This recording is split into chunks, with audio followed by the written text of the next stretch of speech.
Chlorophyll classes में स्वागत है दोस्तों। आज हम बात करने जा रहे हैं माइकोप्लाज्मा के बारे में। तो जो दोस्तों माइकोप्लाज्मा एक सूक्ष्म जीव है जिसके अंदर इस प्रकार का सूक्ष्म जीव है जिसके अंदर कोशिका भित्ति का अभाव होता है। तो ऐसा सूक्ष्म जीव जिसके अंदर कोशिका भित्ति का अभाव है और उसकी जो कोशिका संरचना है वो प्रोकैरियोटिक प्रकार की है। तो अपन देखते हैं कि इनके जो लक्षण हैं, कुछ लक्षण बैक्टीरिया से मिलते जुलते हैं, कुछ सजीवों से जीवों से मिलते जुलते हैं, तो और कुछ वायरस से से मिलती दर्शाते हैं। तो इसलिए इस जीव को अपन जो है वायरस और बैक्टीरिया इन दोनों के बीच की योजक कड़ी को के नज़रिए से देखा जाता है। तो जो माइकोप्लाज्मा जो टर्म है, इसमें माइकस ये ग्रीक भाषा के शब्द जिसका अर्थ होता है फंगस, और प्लाज्मा का मतलब होता है द्रव्य या फ्लूइड। तो ऐसा द्रव्य जो फंगस फॉर्म, ठीक है, तो इसे फंगस फॉर्म भी बोलते हैं, फंगस फॉर्म भी इसे बोलते हैं। इसी तरह जो माइकोप्लाज्मा है इसको पीपीएलओ बोलते हैं। पीपीएलओ प्लूरोनिमोनिया लाइक ऑर्गेनिज्म है, निमोनिया लाइक ऑर्गेनिज्म। दोस्तों जो माइकोप्लाज्मा है ये एक जो गाय भैंस होती है, जो पशु होते हैं, पालतू पशु होते हैं, उनके अंदर एक रोग उत्पन्न करता है जिसे प्लूरोनिमोनिया रोग बोलते हैं, प्लूरोनिमोनिया। इस लुई पास्चर ने सबसे पहले क्या कि इस प्लूरोनिमोनिया के बारे में बताया। लुई पास्चर बहुत अच्छे वैज्ञानिक थे, उन्होंने बहुत सारी जो खोज है या रिसर्च है उसके बारे में बताया, माइक्रोब्स के बारे में रिसर्च की उन्होंने। उसी रिसर्च में उन्होंने एक ये भी बताया कि एक जो पशुओं के अंदर जो प्लूरोनिमोनिया रोग हो रहा है वो किसी माइक्रो ऑर्गेनिज्म के कारण हो रहा है, मगर वो कन्फर्म नहीं कर पा रहे थे, उनकी रिसर्च में नहीं आ पा रहा था कि वह रोगजनक कौन सा है। फिर लुई पास्चर ने इतना ही बताया कि एक माइक्रो ऑर्गेनिज्म है जो रोग उत्पन्न कर रहा है। उसके बाद में वैज्ञानिक आए जो है नोकार्ड एंड रॉक्स। नोकार्ड एंड रॉक्स वैज्ञानिक आए 1998 में, और उन्होंने बताया कि जो उन्होंने क्या करा कि जो प्लूरल फ्लूइड था, जो जैसे प्लूरोनिमोनिया के अंदर, जैसे निमोनिया में अपन देखते हैं कि जो जंतुओं में मनुष्य में निमोनिया होता है तो क्या होता है कि लंग्स के अंदर पानी भर जाता है, जो फ्लूइड था, ठीक है। ऐसे ही जंतुओं के अंदर जो निमोनिया हो रहा था, प्लूरोनिमोनिया, उसका जो फ्लूइड था उस फ्लूइड को उन्होंने निकाला, द्रव्य को निकाला, और उसके अंदर देखकर उन्होंने पता किया कि एक ऑर्गेनिज्म है, ठीक है, जो इसको रोग ग्रसित कर रहा है। उस ऑर्गेनिज्म का नाम फिर इन्होंने क्या रखा, पीपीएलओ रखा। पीपीएलओ मतलब प्लूरोनिमोनिया लाइक ऑर्गेनिज्म। उनको भी इसका नाम पता नहीं था, इसलिए उन्होंने पीपीएलओ नाम रख दिया, प्लूरोनिमोनिया लाइक ऑर्गेनिज्म। तो ये तो पता चल गया कि भाई कोई ऑर्गेनिज्म है जिसका नाम पीपीएलओ रख दिया गया। बाद में नोवाक नामक वैज्ञानिक आए, नोवाक नामक वैज्ञानिक आए लगभग 1929 के अंदर या 28। तो उन्होंने जो है सबसे पहले इस जो पीपीएलओ जो है रोगजनक था, इसका नाम सबसे पहले क्या नाम रखा, माइकोप्लाज्मा रखा, ठीक है दोस्तों। तो माइकोप्लाज्मा जो टर्म शब्द जो दिया है वो नोवाक ने दिया है, और उसकी खोज करने वाले थे जो है लुई पास्चर, ठीक है। लुई पास्चर ने इसके बारे में बताया था, मगर वो कन्फर्म नहीं बता पा रहे थे कि भाई, उन्होंने बताया था कि हाँ भाई एक रोगजनक है। सबसे ज़्यादा जो डिटेल से बताने वाले थे वो पीपीएलओ, नोवाक एंड रॉक्स थे, जिन्होंने इसको कल्चर मीडियम के अंदर ग्रो करवाया, ठीक है। तो सबसे पहले कल्चर मीडियम पे ग्रो करने वाले, आर्टिफिशियली ग्रो कराने वाले नोकार्ड एंड रॉक्स, और सबसे पहले इसकी खोज करने वाले नोकार्ड एंड रॉक्स। उसके बाद में जो है इसका टर्म जो है, शब्द जो देने वाले हैं वो है नोवाक। तो इन्होंने लगभग जो है इस माइकोप्लाज्मा के बारे में डिटेल से थोड़ी अलग अलग टाइम में जानकारी दी। तो अब बात करते हैं अपन कि भाई इसके अंदर कुछ जो डाई नामक वैज्ञानिक थे, उन्होंने बताया कि कुछ जो माइकोप्लाज्मा होते हैं वो प्लांट्स के अंदर डिजीज उत्पन्न करते हैं, ठीक है। तो उन्होंने उसको माइकोप्लाज्मा लाइक ऑर्गेनिज्म नाम दिया था। क्या नाम दिया था, माइकोप्लाज्मा लाइक ऑर्गेनिज्म, यानी कि फिर उसको बाद में बोला गया फाइटोप्लाज्म। क्या बोला गया, फाइटोप्लाज्म। तो ऐसे माइकोप्लाज्मा जो प्लांट्स के अंदर डिजीज पैरासाइट की तरह रह रहे हैं, उनको उन्होंने क्या नाम दिया था, फाइटोप्लाज्म या माइकोप्लाज्मा लाइक ऑर्गेनिज्म नाम दिया था, ठीक है। तो ये क्या करते हैं, प्लांट के अंदर डिजीज उत्पन्न करते हैं, जैसे अपन देखते हैं आजकल लिटिल लीफ ऑफ ब्रिंजल, ठीक है। ऐसे ही बहुत सारे और भी डिजीज हैं जो इसके अंदर आते हैं। तो इस तरह से अपन ने नॉर्मली डिस्कवरी की बात की कि माइकोप्लाज्मा जो है वो किस तरह से खोजा गया और क्या क्या ये सिम्टम्स रखता है। तो आगे अपन और डिटेल से बात करते हैं इसके माइकोप्लाज्मा के बारे में। दोस्तों माइकोप्लाज्मा जो है, मैंने बताया था आपको कि एक प्रोकैरियोटिक कोशिकाओं की संरचना वाला जीव है, प्रोकैरियोटिक,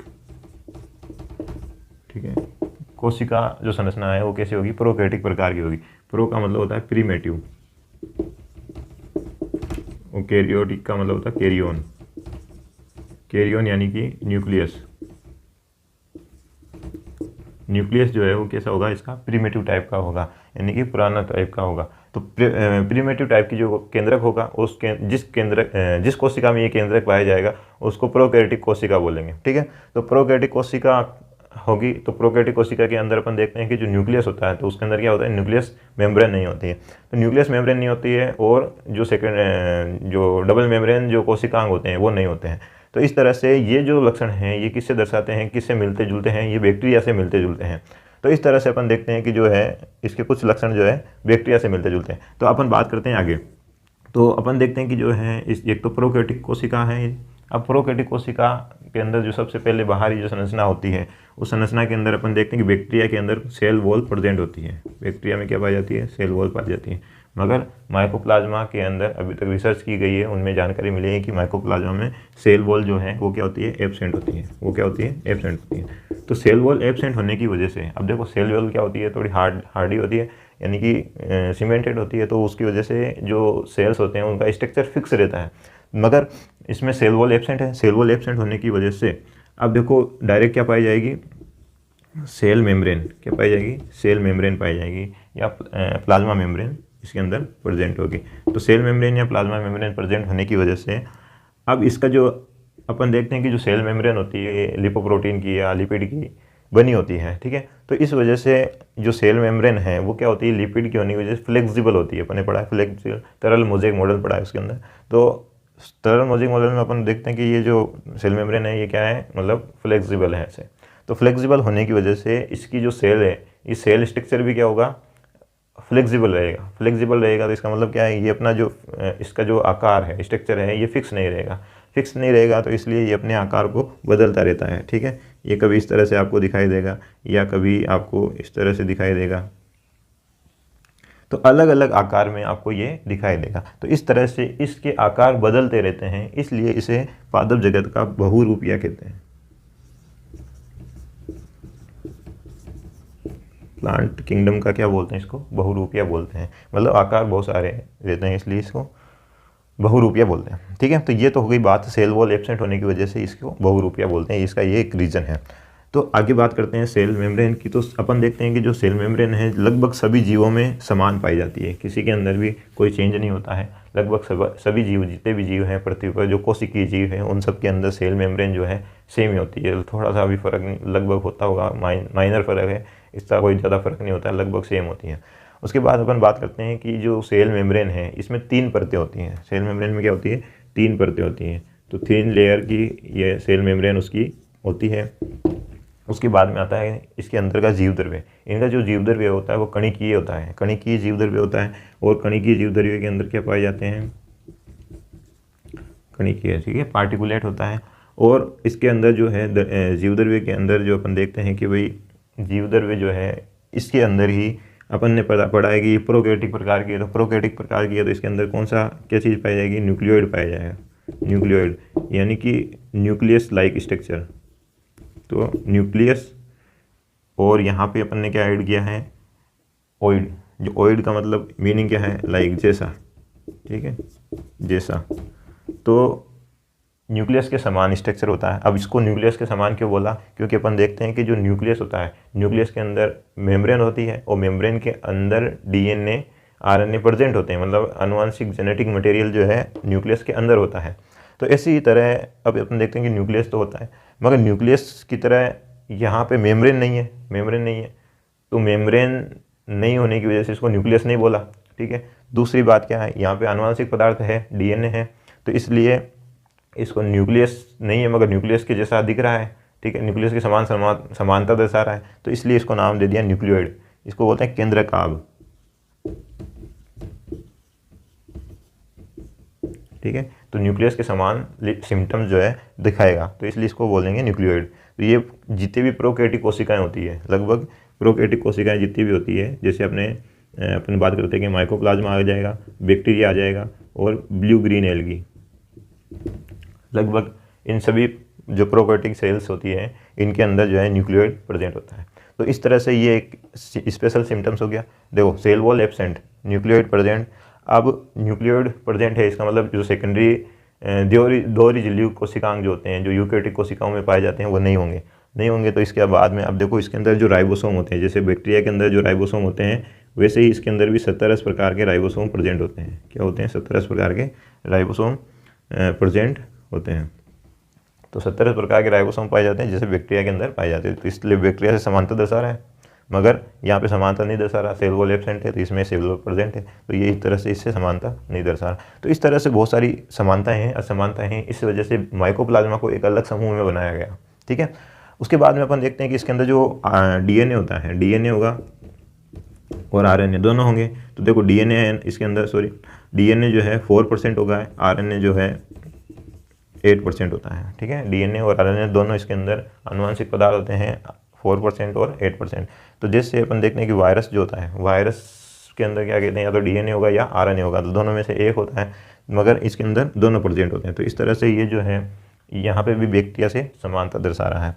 अब तो जैसा कि दोस्तों अपन ने देखा कि ये ग्राम नेगेटिव है।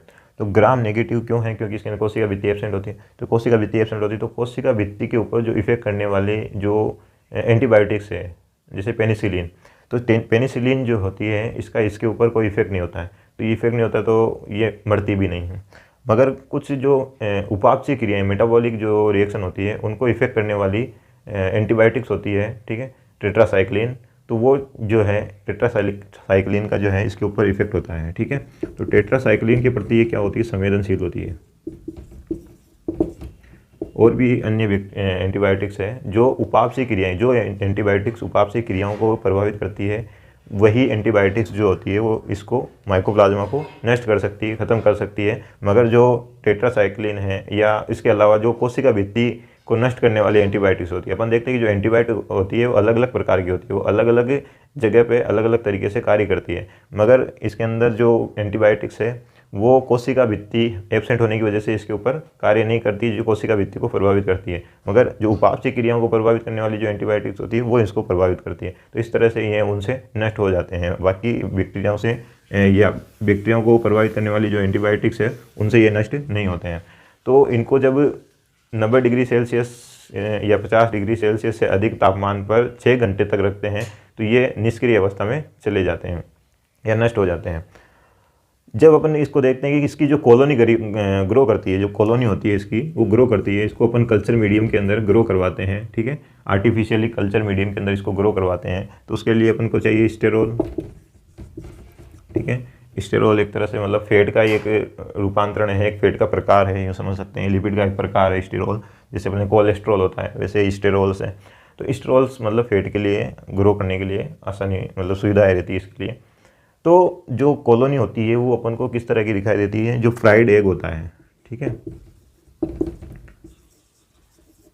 जो अपने फ्राई किया हुआ तला हुआ जो अंडा होता है उसकी तरह इसकी कॉलोनी अपन को दिखाई देती है, जैसे अपन देख सकते हैं।